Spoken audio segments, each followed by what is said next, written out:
जी हाँ, फिर से ये कहना चाहिए कि आज हमारे भोजपुरी स्टार अरविंद अकेला जी की जो वेडिंग सेरेमनी से चार चांद लेनी चाहिए।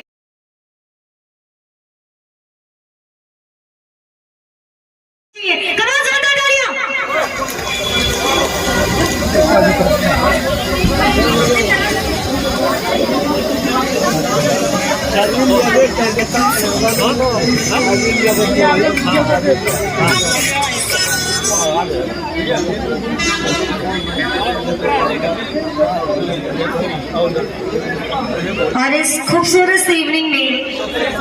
आज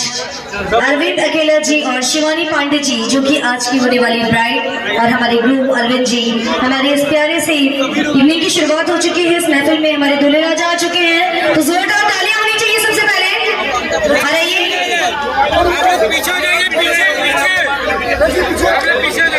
जी हाँ, फिर से एक बार मैं अनाउंस करना चाहती हूँ कि जितने भी लोगों को सीट मिल चुकी है,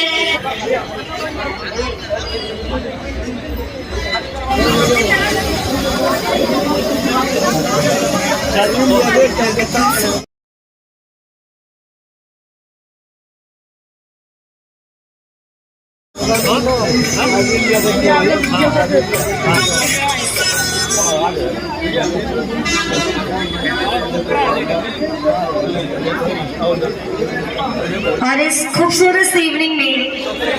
आज अरविंद अकेला जी और